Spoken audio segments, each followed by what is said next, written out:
జీవన విలాసం 6వ భాగం. 5వ భాగంలో శశిధర్ వింధ్యకు కొడుకు పుట్టడంతో ఇంట్లోంచి వెళ్ళిపోవడమే కాకుండా ఆస్తి పంచుకుంటాడు.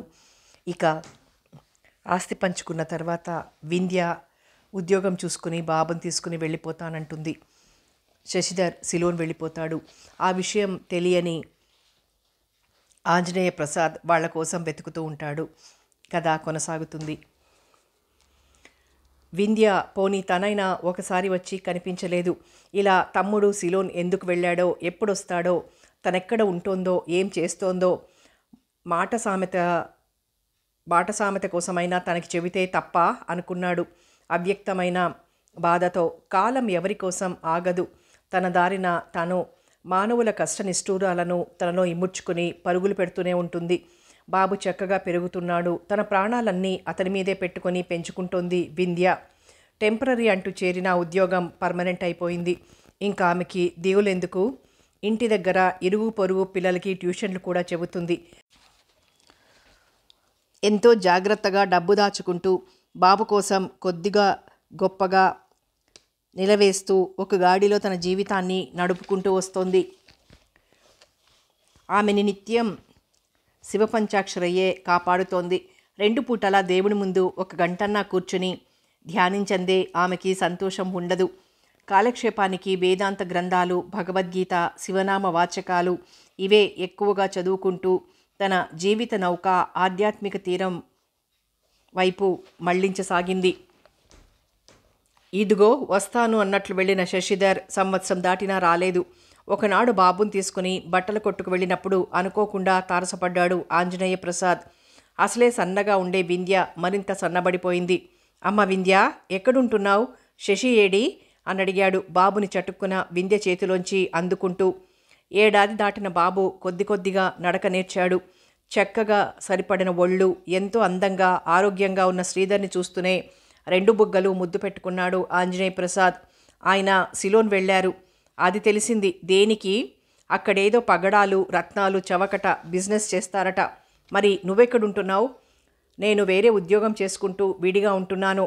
అదేం అని అడిగాడు ఆంజనేయ ప్రసాద్. వింధ్య మాట్లాడలేదు. మీ మధ్య ఏమైనా కలతలొస్తే చెప్పవచ్చును అనుకుంటే నాకు చెప్పు. పోనీ వాడు వెళ్ళిపోయాక పసిబిడ్డతో ఒంటరిగా ఉండకపోతే మా ఇంట్లో ఉండొచ్చుగా.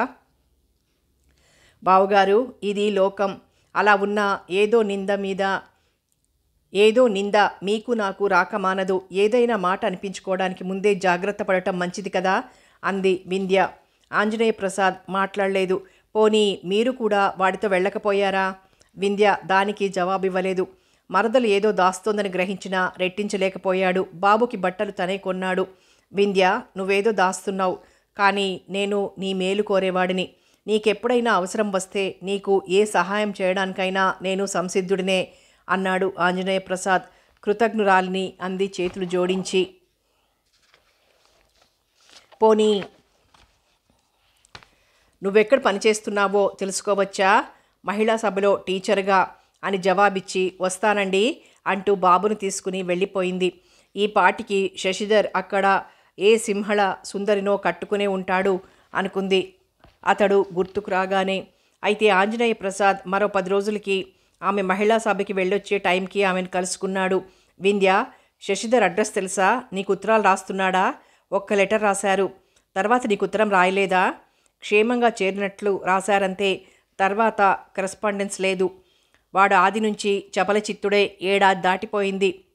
జాడా జవాబు లేదు అన్నాడు నిస్పృహగా.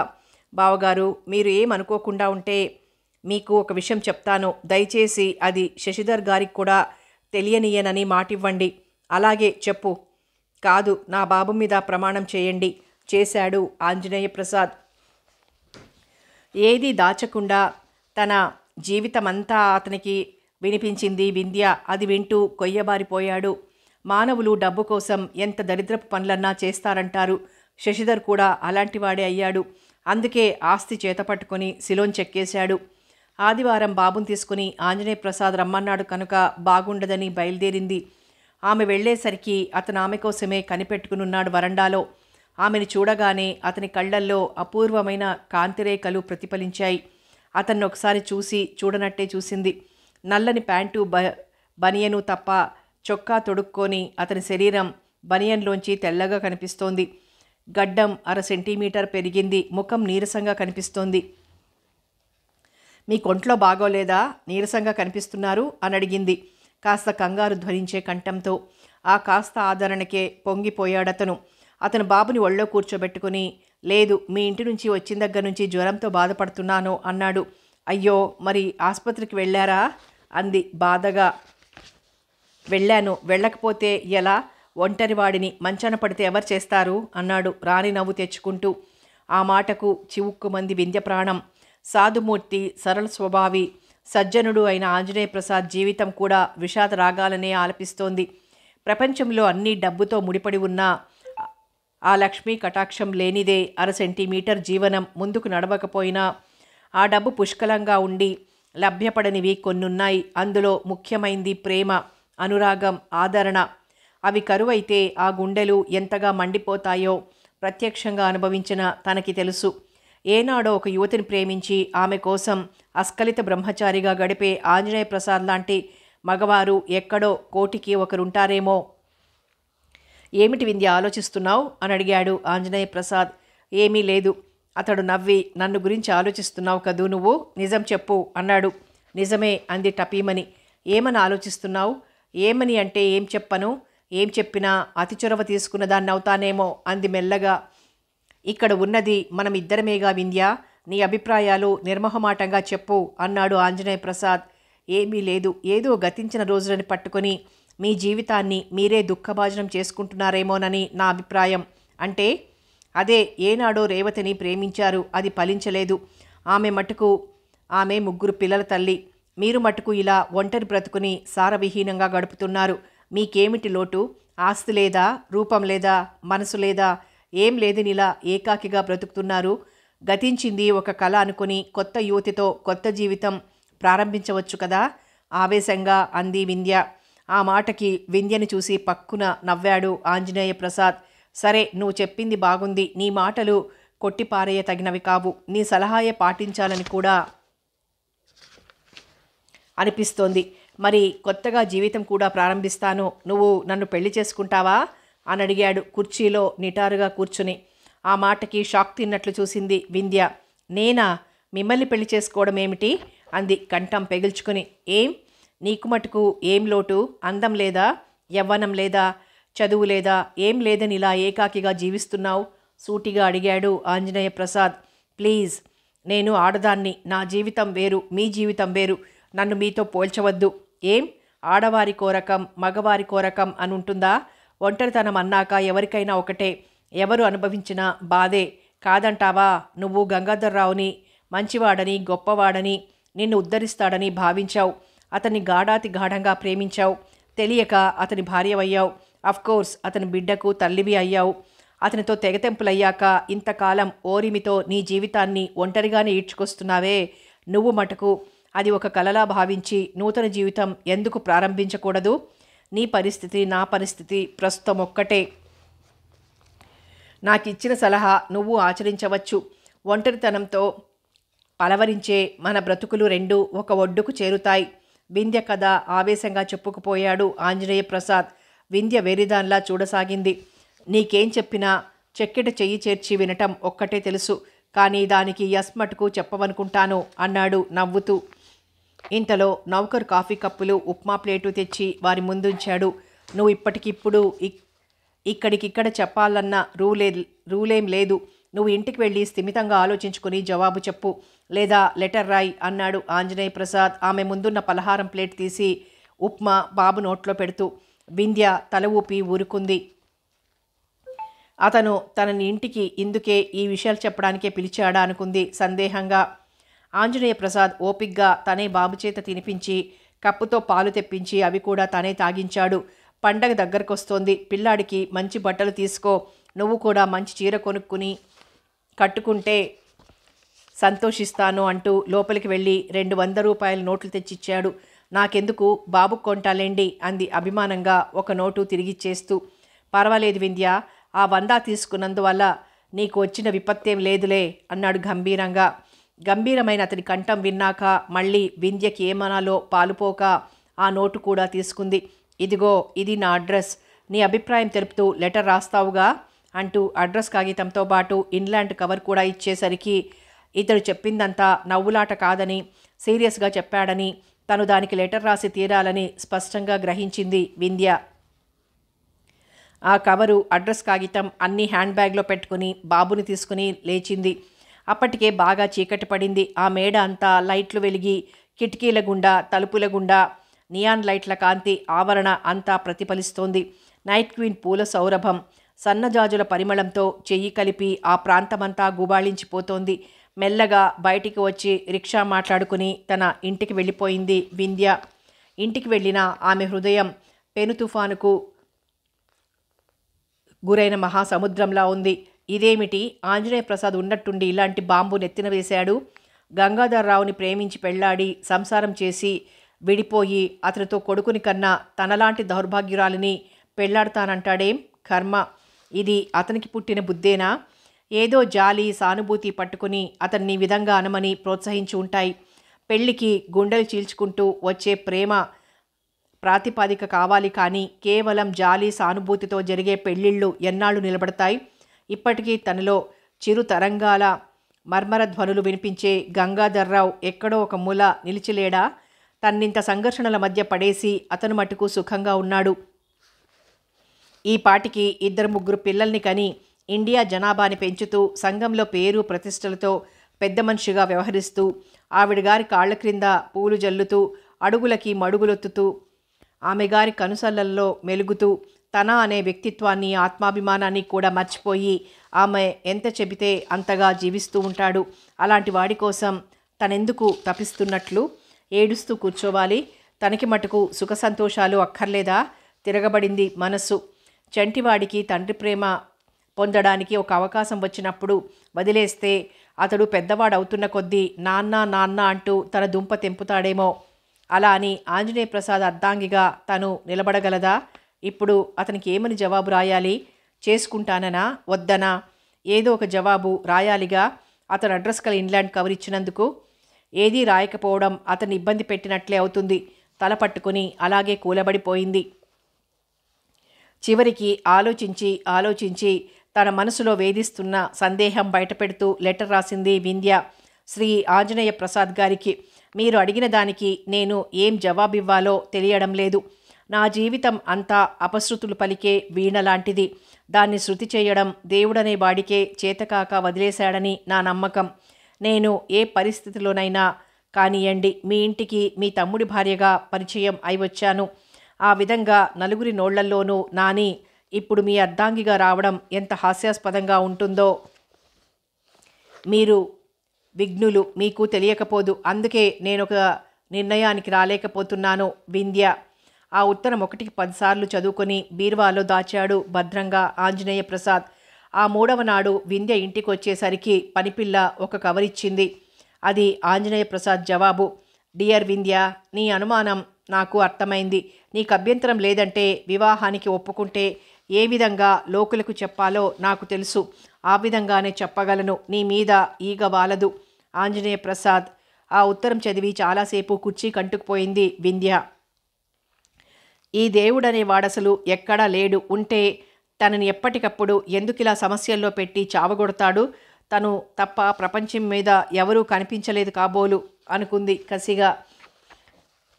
బయట పెద్ద ఊరేగింపు జరుగుతుంటే ఏమిటన్నట్లు నిలబడింది వింధ్య. సిలోన్లో నివసిస్తున్న తమిళులకు సపోర్టుగా వస్తున్న ఊరేగింపు అది.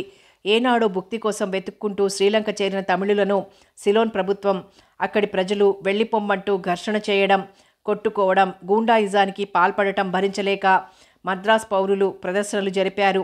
అక్కడ తమిళ ప్రజలను ఇంకా ఆరడి పెడితే ఇక్కడున్న సిలోన్ వాసుల గతి ఏమవుతుందో ఆలోచించమన్న హెచ్చరిక కూడా అందులో ఉంది. వింధ్య ఆ ఊరేగింపును కళ్ళతో చూస్తున్న మనస్సు మటుకు ఏడాది క్రిందట వ్యాపారం చేస్తానంటూ వెళ్ళిపోయిన శశిధర్ చుట్టూ పరిభ్రమిస్తోంది. పాపం, అతను ఎలా ఉన్నాడో, ఏం చేస్తున్నాడో, అతని వ్యాపారం ఎలా ఉందో అనుకుంది తల్లడిల్లిపోతూ. అతను ఏనాడో రాసిన ఉత్తరం తీసింది. అందులో వెనకన అతని అడ్రస్ ఉంది. ఆ అడ్రస్కు తప్పకుండా లెటర్ రాయాలనిపించింది. అనిపించడమే కాదు, రాసింది కూడా. ఉత్తర సిలోన్లో రత్నపుర అని ఉంది. అది జాఫ్నాకు దగ్గర. అక్కడ రత్నాల గనులున్నాయి కనుక దానికి రత్నపుర అన్న పేరు వచ్చింది. ఆ రత్నపురాలో తూర్పు వీధిలోని ఒక వాడలో ఉంటున్నాడు శశిధర్. ఆ రోజు పోస్టులో అతనికి 2 ఉత్తరాలు వచ్చాయి. ఒక ఉత్తరం మీద చేతిరాత అతనికి పరిచితమైనదే, ఆంజనేయ ప్రసాద్ది. ఆ రెండవ ఉత్తరం ఎక్కడి నుంచి? కుతూహలంగా ఆ కవరు విప్పాడు. చివరన సంతకం చూశాడు, వింధ్య. ఆ 2 అక్షరాల పేరు అతని గుండె స్పీడును పెంచింది. బుర్రంతా గిరగిరా తిరిగినట్లయింది. వింధ్య, వింధ్య, వింధ్య తనకుత్తరం రాసింది. ఆ 2 అక్షరాల పేరులో ఎంత ఉత్తేజం, ఎంత ఉత్సాహం ఉంది. గబగబా చదవసాగాడు. శ్రీ శశిధర్ గారికి నమస్కారం. అక్కడ సిలోన్ పౌరుల వైఖరికి నిరసనగా ప్రదర్శనలు జరుగుతున్నప్పటి నుంచి నా మనస్సు మీరెలా ఉన్నారో అని కొట్టుకులాడుతోంది. మీరు తమిళులు కాకపోయినా వ్యాపార నిమిత్తం వెళ్ళిన వారే కదా. అక్కడ మీరెలా ఉన్నారో, మీ బిజినెస్ ఎలా ఉందోనని అనుక్షణము తల్లడిల్లే నాకు మనశ్శాంతిగా ఎలా ఉంటుంది. మీరు ఉత్తరం రాయండి. అయినా చెప్పానని అన్యదా భావించక, ఇక్కడ మీకున్న వ్యాపారాలు, డబ్బు చాలదని అక్కడ సంపాదించిన దాంతో సరిపెట్టుకుని దయచేసి మద్రాసు వచ్చేయండి. సుఖాన ఉన్న ప్రాణం దుఃఖాన పెట్టుకోవద్దు. ఇక్కడ మీ అన్నయ్య గారు మీరు చెప్పకుండా వెళ్ళారని చాలా బాధపడుతున్నారు. వస్తారుగా. మీ క్షేమాన్ని కోరే వింధ్య. ఆ ఉత్తరం ఒకసారి కాదు 4 సార్లు చదివాడు. ఆ 4 సార్లు చదివేసరికి వింధ్య ఎదురొచ్చి నిలిచినట్లయింది. వింధ్య, నేను నీకు ఏమీ ఒరిగించకపోయినా నా క్షేమాన్ని ఎంత కాంక్షిస్తున్నావో తెలిసాక నాకు ఈ రత్నాలన్నీ వెలవెలబోతున్నట్టే ఉన్నాయి. నీ మాటలే చాలు, పగడాల దొంతరలు అనుకున్నాడు పరవశంగా. ఇంతలో రెండవ ఉత్తరం గుర్తొచ్చింది. అది చేతిలోకి తీసుకున్నాడు. తను చెప్పకుండా వచ్చేశాడు అన్నగారికి. మరి ఆయన గారికి అడ్రస్ ఎవరిచ్చారు? వింధ్య చెప్పిందా? అయితే ఆమెను అన్నగారు కలుసుకున్నాడా? కలుసుకుంటే ఏమడిగారు అనుకుంటూ క్షణం హడలిపోయాడు. అంతలోనే ధైర్యం తెచ్చుకున్నాడు. వింధ్య చెప్పేదైతే ఏడాది కిందటే తెలియజేసేది. అప్పటి నుండి అన్నగారి నుంచి లెటర్లు ఊదరగొట్టేవి. ఏవీ రాలేదు కనుక చెప్పలేదనే అర్థం. వింధ్య చాలా మంచి పిల్ల. ఎక్కడ, ఎప్పుడు, ఎలా చెప్పాలో, ఎంతవరకు చెప్పి ఊరుకోవాలో ఆమెకు తెలిసినట్లు ఇతరులకు తెలియదు అనుకున్నాడు మురిపెంగా. అన్నగారు రాసిన ఉత్తరం చదవసాగాడు. చిరంజీవి శశిధర్కు. మీ అన్నయ్య ఆయురారోగ్య ఐశ్వర్యాభివృద్ధిగా దీవించి వ్రాయినది. ఇక్కడ మేమంతా క్షేమం. నువ్వు అక్కడ ఎలా ఉన్నావు అని అనుక్షణం బాధపడుతూనే ఉన్నాను. సంపాదించింది చాలు, ఇకనైనా వచ్చేయి. పసివాడిని వదిలి ఏళ్ల తరబడి అక్కడా ఇక్కడా ఎలా ఉండగలిగావు? వింధ్య ఎంత అమాయకురాలో నీకు తెలుసు. ఆమె అంటే నీకు ఇష్టం లేకపోతే ఓపెన్గా విడాకులివ్వు. ఆమెకి మరో వివాహం చేస్తాను. అంతేగాని నువ్వు ఆ పిల్లని హింస పెట్టకు. ఇది అందగానే నువ్వు తగిన ఏర్పాట్లు చేసుకుని వెంటనే వచ్చేయి.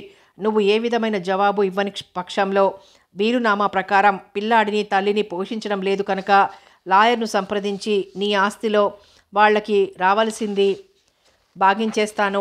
ఆస్తి నీకు అప్పగించాను కదా, ఇష్టం వచ్చినట్లు చేద్దామనుకోకు. వింధ్యకి బాబుకి పూర్తి హక్కుంది. ఇట్లు మీ అన్నయ్య ఆంజనేయ ప్రసాద్. అన్నగారి ఉత్తరం 2 సార్లు చదివేసరికి అతనికి బ్లడ్ ప్రెషర్ పెరిగిపోయింది. ఏదో అక్కడ గొడవలు తలెత్తకపోతే అన్నయ్య ఇంత ఘాటుగా అడ్రస్ సేకరించి రాయడని గ్రహించిన శశిధర్ ఒకసారి వెళ్ళి పరిస్థితులు చూసొస్తే తీరిపోతుంది అనుకున్నాడు. ముందు అన్నమాట ఎలా ఉన్నా వింధ్యాదేవి సుందర రూపం తనని రారా అని ఆహ్వానిస్తోంది.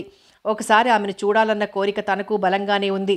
ఆమె పరిస్థితి ఏదో వికటంగా మారకపోతే అన్నయ్య ఇలా ఎందుకు రాస్తాడు? ఇంత ఆందోళనలోనూ తనకు మనశ్శాంతి కలిగించేది ఒకటే, అది వింధ్య తమ నాటకం బయటపెట్టకపోవడం అనుకుంటూ హుషారుగా ఈలవేసి వింధ్యకి మటుకు ఉత్తరం రాశాడు. తను వెంటనే బయలుదేరొస్తున్నట్లు. అక్కడ ఏమన్నా వింధ్యకి కానుక తీసుకువెళ్దామా అని ఆలోచించి చివరికి రత్నం పగడం కలిసి ఉంగరం తయారు చేయించాడు. అలాగే చిన్న ఉంగరం బాబుకి చేయించాడు. ఇందరికీ ఇన్ని తీసుకుని అన్నగారికి ఏం తీసుకోకపోతే బాగుండదని అతనికి కూడా తీసుకుని మద్రాసు బయలుదేరాడు. అతను మద్రాసు చేరాక ముందు వింధ్య దగ్గరికి వెళ్ళడమా లేక అన్న దగ్గరికి వెళ్ళడమా అని క్షణం ఆలోచించాడు. చివరికి ఎలా వెళ్ళినా ముందు వింధ్య దగ్గరికి వెళ్ళడమే మంచిది. ఆమె దగ్గర విషయాలు సేకరిస్తే తర్వాత అన్నగారిని ఎదుర్కోవచ్చు అని భావించిన వాడై తిన్నగా వింధ్యాదేవి ఇంటికే వచ్చాడు. అతను వచ్చేసరికి సాయం సంధ్యారుణ కాంతులు తొంగి చూస్తున్నాయి. బాబుకి అన్నం కలిపి తినిపిస్తోంది వింధ్య. సామాన్తో సరాసరి నేరుగా తన ఇంటికొచ్చిన శశిధర్ని సంభ్రమంగా చూసింది ఆమె. ఏం వింధ్య, నన్ను మర్చిపోయావేమిటి? అడిగాడు లోపలికొస్తూ. మర్చిపోవడమా, రండి అంటూ విప్పారిత వదనంతో ఆహ్వానించింది అతన్ని. బాబు అతన్ని చూడగానే నోరంతా తెరిచి నవ్వాడు. ఆ నవ్వుకు ముగ్ధుడైన శశిధర్ రారా బాబు అంటూ చేతులు చాపాడు. పెద్ద తెలిసినట్టే అతని చేతిలో వారిపోయాడు శ్రీధర్. అతన్ని ఎత్తుకుని 2 బుగ్గలు ముద్దు పెట్టుకుంటూ కాఫీ కలుపుతున్న వింధ్యని పరిశీలనగా చూశాడు. చెక్కనమ్మ చిక్కిన అందమేనన్నట్టు సన్నగా ఉన్నా ఎంతో ఆకర్షణీయంగా ఉంది. కట్టింది సామాన్యమైన చీరే అయినా పాతగుడ్డల మధ్య భద్రపరిచిన రత్నంలా కనిపిస్తోంది. అప్పటి వరకు రత్నాల వ్యాపారం చేసొచ్చిన అతని కళ్ళకి ఈ పూట ఇక్కడ భోంచేయండి అంది నవ్వుతూ. చేస్తాను వెంటనే అన్నాడు. గబగబా మరో స్టవ్ అంటించి అన్నం, కూర, సాంబారు చేసింది. వాటితో పాటు ఊరగాయ, పెరుగుతో భోజనం దగ్గరే కూర్చుని వడ్డించింది. అతనికి అలా పీట వాల్చుకుని భోజనం చేయడం, అందున పక్కన అప్సరసానదగ్గ వింధ్య దగ్గర కూర్చొని కొసరి కొసరి వడ్డించడం అంతా కొత్తగానే ఉంది. ఈ అందాల సుందరి ఈ ఊరి జనులందరి దృష్టిలో తన భార్య, కానీ నిజానికి ఆమె అగ్నిశిఖ. ఏనాడో వదిలిన గంగాధర్రావుని ఇంకా మర్చిపోలేకపోతుందా? మరిచి మామూలుగా ఉంటుందా? ఆ విషయం అడగాలనుంది. అడిగితే ఏమనుకుంటుందో అన్న భయం ఉంది. ఒకవేళ ఆమె అతన్ని మర్చిపోయి ఉంటే తను గుర్తు చేసి బాధించిన వాడవుతానేమోనన్న జంకు ఉంది. మీరు మీ అన్నయ్య గారి దగ్గరికి వెళ్తారా అని అడిగింది. వెడతాను, వెళ్ళి రేపు ఇల్లంతా బాగు చేయమని నౌకర్లకు చెప్పాలుగా. ఏడాది దాటింది కదా, ఆ ఇంటికి తాళం పెట్టి అన్నాడు. వింధ్య ఏమనుకోనంటే ఒక మాట అన్నాడు సూట్ కేసు తీస్తూ. ఏమిటి అంది వింధ్య. నీకోసం ఈ ఉంగరం చేయించాను, ఏమీ అనుకోక తీసుకుంటావుగా అంటూ పీట మీద పెట్టాడు. తీసుకోనా మాననా అని ఆలోచించసాగింది వింధ్య. ఏమిటి ఆలోచిస్తున్నావు? ఉంగరం బాగాలేదా? ఉంగరం ఎందుకు బాగుండదు? కానీ సామాన్యమైన స్కూలు టీచర్ రత్నాల ఉంగరం ధరించిందంటే రకరకాలుగా మాటలు పుట్టుకొస్తాయి అంది. నీకు లోకమంటే ఉన్నంత భయం ఏ ఆడదానికి ఉండదు ఈ ఇండియా మొత్తం మీద అన్నాడు కాస్తంత చిరాగ్గా. ఏం చేస్తాం, కొందరి మనస్తత్వం అంతే. ఆ పెంచిన తీరు, పెరిగిన వాతావరణం, కట్టుబాట్లే కారణం కావచ్చు. మా వాళ్ళలా పెంచారు, నన్ను ఏం చేయమంటారు అని అడిగింది. ఏం చేస్తావు, తూర్పు తిరిగి ఓ నమస్కారం చేసి ఊరుకో అంటూ విసురుగా ఆ ఉంగరం సూట్ కేసులో పెట్టేశాడు. ఇది పిల్లాడికని తెచ్చాను, ఇదన్నా తీసుకుంటావా? ఇది కూడా అవసరం లేదంటావా కటువుగా అడిగాడు. వింధ్య మాట్లాడలేదు. అది చూసేసరికి మండింది అతనికి. నేనెంత సరదా పడి తెచ్చానో కాస్తంత కూడా ఊహించలేవు. మీరు సరదా పడి తేవడానికి మేమెవరమని? ఆ మాటకి చెళ్ళున చెంపదెబ్బ కొట్టినట్టయింది శశిధర్కి. నిజమేలే, మీరెవరని నేను ఇక్కడికి వచ్చానో నాకే తెలియదు. అయినా వెనకోసారి చెప్పినట్లున్నాను, నాకు జ్ఞాపక శక్తి తక్కువని. ఇప్పుడు చెప్పింది గంటకే మర్చిపోతుంటానని అంటూ అన్నీ సర్దుకుని లేచాడు. ప్లీజ్ మీరు నన్ను అపార్థం చేసుకోకండి అంది వింధ్య చిన్నబుచ్చుకుంటూ. వెళ్ళబోతున్న వాడల్లా తిరిగి చూశాడు ఆమెకేసి. జాలి గొలిపే వింధ్య ముఖం చూసేసరికి అతని కోపం అంతా మంచులా కరిగిపోయింది. అలాగేలే పొడిగా అని బయటికొచ్చి ఆ నిశీదిలో కలిసిపోయాడు శశిధర్. వింధ్య తలుపు గడియ వేసుకుని బాబుని తీసుకుని మంచం మీద ఒరిగిపోయింది. ఆమె కళ్ళంబడి నీళ్లు కారసాగాయి. ఏం జీవితం తనది! ఒక్క క్షణం ఉన్న పరిస్థితి మరో క్షణం ఉండదు. ఒకరు మాట్లాడినట్లు ఒకరు మాట్లాడరు. ఇది లోకం తీరు అనుకుంటూ బాబుని దగ్గర తీసుకుని పడుకుంది. శశిధర్ తిన్నగా అన్నగారింటికి వచ్చాడు. అప్పటికి టైం 8:30 అయింది. ఆంజనేయ ప్రసాద్ తన గదిలో కూర్చొని ఏవో కాగితాలు చూసుకుంటున్నాడు. అప్పుడు కాలింగ్ బెల్ మోగుతుంటే, రాములు చూడు బయట ఎవరో పిలుస్తున్నారు అన్నాడు గదిలోంచే. రాములు బయట తలుపు తెరిచాడు. శశిధర్ని చూసి చిన్నబాబు గారు అంటూ గబగబా పరిగెత్తినట్టే వెళ్ళి ఆంజనేయ ప్రసాద్కి చెప్పాడు. ఆ మాట వింటూ కాగితాలు అక్కడే వదిలి ఆశ్చర్యంగా ముందుకొచ్చాడు. శశిధర్ లోపలికొచ్చాడు. ఏరా ఎప్పుడు రావడం, కులాసాగా ఉన్నావా అంటూ పలకరించాడు. బాగానే ఉన్నాను అంటూ తన గదిలోకి వెళ్ళిపోయాడు. చిన్నబాబుకి భోజనం ఏర్పాట్లు చేయి అన్నాడు రాములతో. అది విని ఇప్పుడు ఆ ప్రయత్నాలేం చెయ్యొద్దు, నేను భోజనం చేసే వచ్చాను అన్నాడు శశిధర్. ఏ హోటల్లోనో చేసొచ్చాడు కాబోలు అనుకున్నాడు ఆంజనేయ ప్రసాద్. సరే విశ్రాంతి తీసుకో, రేపు ఉదయం మాట్లాడుకుందాం అన్నాడు.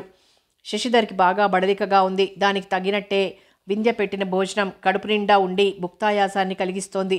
కళ్ళు కూరుకుపోతున్నాయి, నిద్ర ముంచుకొస్తోంది. ఇంక అన్నయ్య ఆ మాట అన్నదే చాలుగా వెళ్ళి మంచం మీద వాలిపోయాడు. తమ్ముడు తన ఉత్తరానికి ఏమనుకుంటే ఏంగాక ముందు ఇల్లు చేరాడు. ఇతగాడు వింధ్య దగ్గరికి వెళ్ళినట్టు లేడు. అసలు వింధ్య విషయంలో ఇతని నిర్ణయాలు విని పరిష్కరించాలనుకుంటూ కాగితాలు కట్టిపెట్టి తను నిద్రపోయాడు ఆంజనేయ ప్రసాద్. తెల్లవారిన దగ్గర నుంచి తమ్ముడిని ఏ విధంగా కదిలించి విషయం రాబట్టాలా అని ఆలోచిస్తూనే ఉన్నాడతను. సరిగ్గా 8 గంటలకు లేచాడు శశిధర్. అప్పుడు దంత ధావనాది కార్యక్రమాలు ముగించి టిఫిన్ కాఫీ తీసుకున్నాక, నా గదిలోకి రా శశి, మనం మాట్లాడుకుందాం అన్నాడు ఆంజనేయ ప్రసాద్. పడిందిరా పిడుగు అనుకున్నాడు శశిధర్. అయినా నిర్భయంగా అతని గదిలోకి దారి తీశాడు. వింధ్యని చూశావా? రాత్రి కనిపించే వచ్చాను. ఆ మాటకి కాస్త ఆశ్చర్యంగానే చూశాడు ఆంజనేయ ప్రసాద్. మరి రాత్రి ఆమె దగ్గరికి వెడితే ఇక్కడికి వచ్చి పడుకున్నావేం? ఆరాగా అడిగాడు. ఏముంది, నిన్ను చూడాలనిపించి. ఆ మాటకు మెల్లగా నవ్వాడు ఆంజనేయ ప్రసాద్. శశిధర్ సంవత్సర వియోగానంతరం కలిసినప్పుడు ఆమెను వదిలి రాత్రిపూట ఏకాంతంగా గడపకుండా అన్నని చూడ్డానికి పరిగెత్తుకొచ్చేంత భ్రాతృప్రేమ నీకుందా అని అడిగాడు సూటిగానే. ఆ మాటకి అర్థం కానట్లు చూశాడు శశిధర్. నీ మాటలు నాకు అర్థం కావడం లేదు. ఎలా అర్థమవుతాయిరా శశి అని అతని ముఖంలోకి చూసి, వింధ్యని నేను పెళ్లి చేసుకోబోతున్నాను తాపీగా అన్నాడు ఆంజనేయ ప్రసాద్. ఆ మాటకి ఎక్కడో పడుతుందన్న స్కైలాబ్ తన నెత్తిమీదనే పడినట్లు ఫీల్ అయ్యాడు శశిధర్. వింధ్యను నువ్వు పెళ్లి చేసుకోవడం ఏమిటి అని అడిగాడు కంఠం పెగిల్చుకొని. అవును, వింధ్యకి ఏం లోపమని, అందుకే నేను వివాహం చేసుకుంటాను. ఆమె ఎవరో తెలిసి మాట్లాడుతున్నావా వెర్రివాడిలా అడిగాడు శశిధర్. ఆమె ఎవరో, ఎక్కడి నుంచి వచ్చిందో, ఎలా వచ్చిందో అన్నీ తెలియబట్టే ఆ నిర్ణయానికి వచ్చింది. ఆంజనేయ ప్రసాద్ అంటున్న ప్రతి మాట మాటలా అనిపించలేదు శశిధర్కి. సాక్షాత్తు ఆంజనేయ స్వామి ఎదురుగా నిలబడి తన గదతో ఒక్కొక్క దెబ్బ వేస్తున్నట్లుగా ఉంది. అంటే ఏమిటి? ఏముంది, వింధ్య జీవితంలో దారుణంగా మోసగించబడిన వనిత.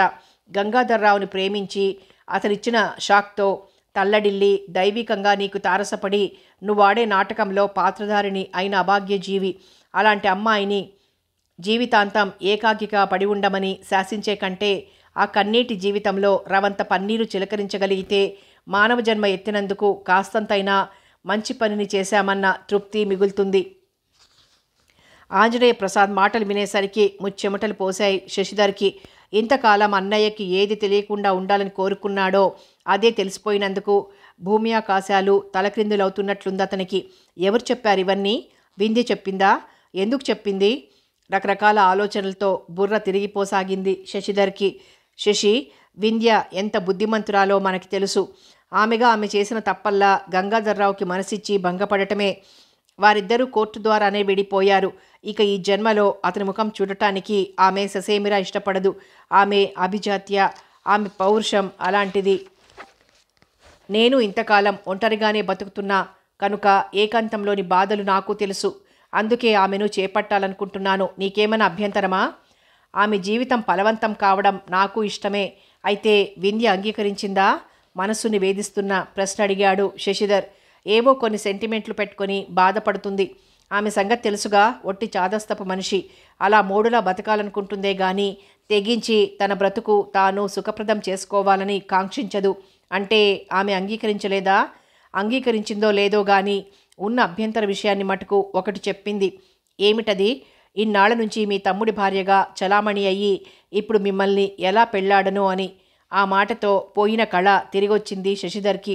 నిజమే అన్నయ్య, నలుగురిలోనూ ఆమె నా భార్య అని చెప్పి పార్టీలిచ్చి అవి ఇవి చేసి ఇప్పుడొక్కసారి నువ్వు ఆమెను పెళ్ళాడబోతున్నావంటే ఎంత హాస్యాస్పదంగా ఉంటుంది.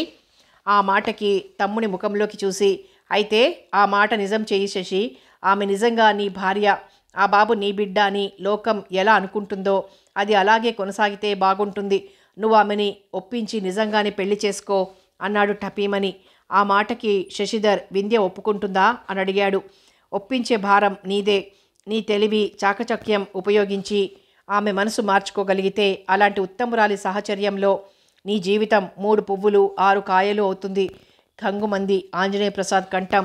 శశిధర్ లేచి నిలబడి వస్తాను అన్నాడు. వస్తాను కాదు, వస్తాము అన్నాడు నవ్వుతూ. శశిధర్ నవ్వి వెళ్ళిపోయాడు. ఇంటికి వెళ్ళి నౌకరు చేత అన్నీ బాగు చేయించుకుని తన గదిలో పడుకుని ఆలోచించసాగాడు. వింధ్య అంటే నిజంగా నీకు ప్రేమ లేదా అని నిలదీసింది అంతరాత్మ. ఎందుకు లేదు? ఆమె అంటే ఆది నుంచి తనకు మమకారం ఉంది. ఎటొచ్చి అది బయటపడలేదంతే. అంటే బయటికి చెప్పగల తెలివి, చాకచక్యం, ధైర్యం తనలో లోపించబట్టే తనలోని బలహీనతలు తనకి తెలిసే పిరికివాడయ్యాడు. కనుకే తనకి తెలియకుండానే ఆమె ప్రభావం తన మీద అపారంగా ప్రసరించింది.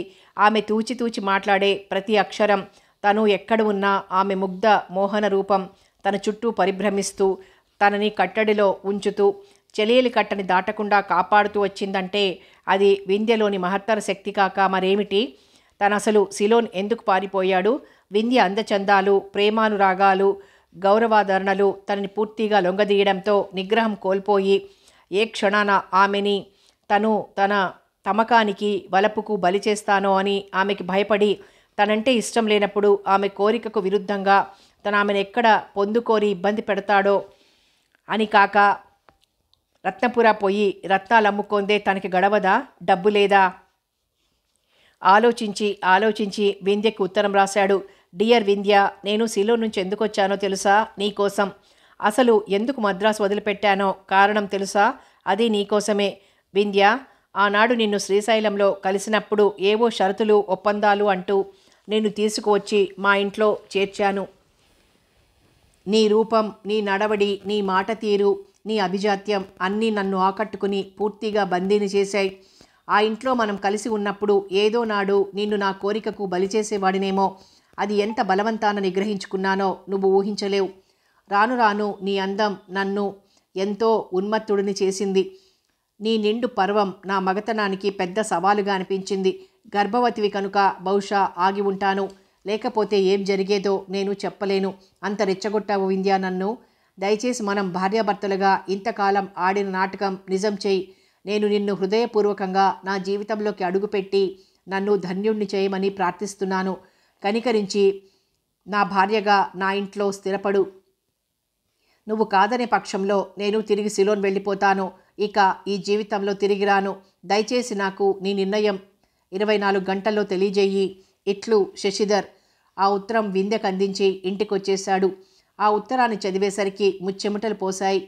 శశిధర్ నుంచి ఇలాంటి ఉత్తరం వస్తుందని ఆమె ఊహించలేదు. ఏం చెయ్యాలి? గతాన్ని పీడకలగా మరిచి శశిధర్తో తన జీవితం ప్రారంభించడమా?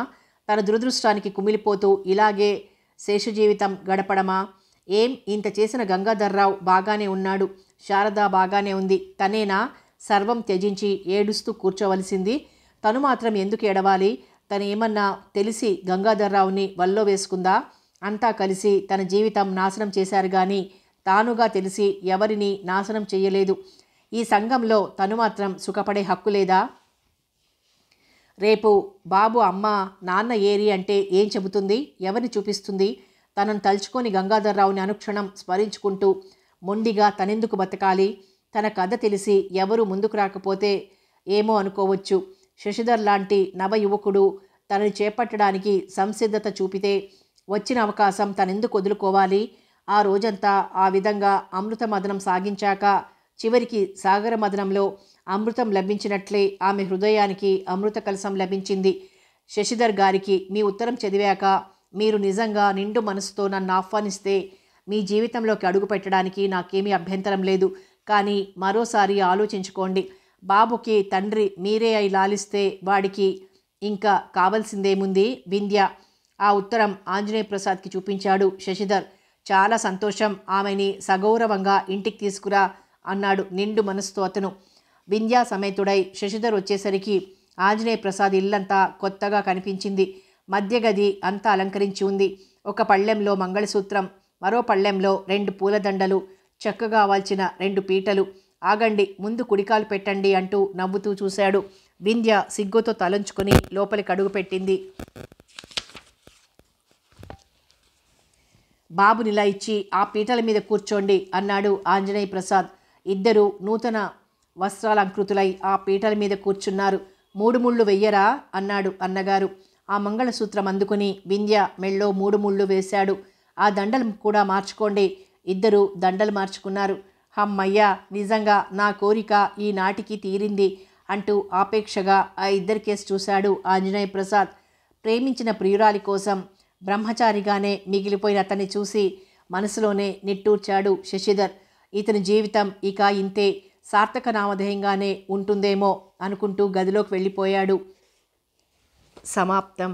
జీవన విలాసం నవల సమాప్తం. మరో మంచి నవలతో మళ్ళీ కలుసుకుందాం.